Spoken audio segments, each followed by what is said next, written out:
Hey everybody, thanks for tuning in for another episode of Backlog Burial. In this episode, I'm going to be playing Dungeon of the Endless. Dungeon of the Endless is a roguelike defense strategy game from developer Amplitude Studios, published by Sega.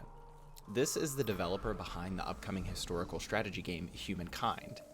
Dungeon of the Endless was created as a spin-off project during the development of their much larger 4X fantasy game, Endless Legend.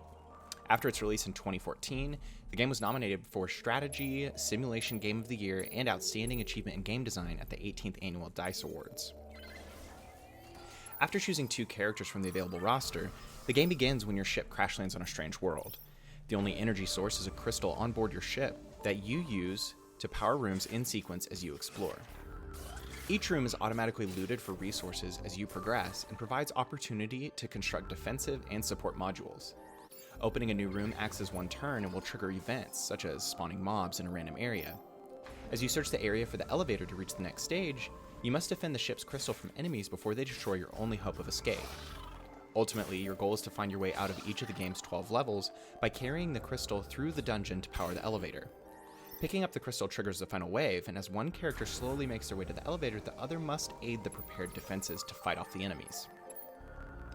The game has a roster of characters to play with, and playthroughs will unlock additional characters.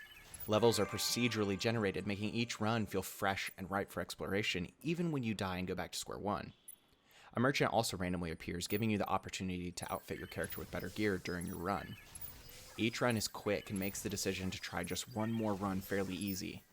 What I find interesting about the game is the mix of real-time combat and careful planning. Even though the game is technically turn-based, I never felt like the game was waiting for me to make the next move.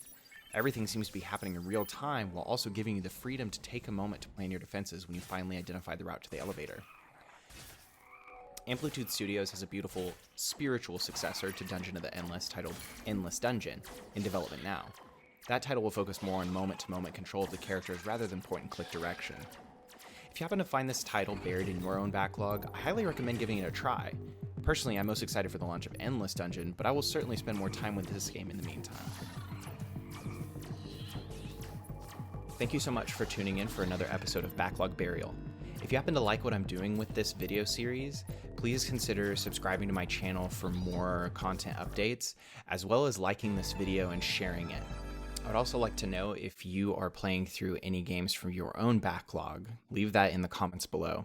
Until next time, happy digging.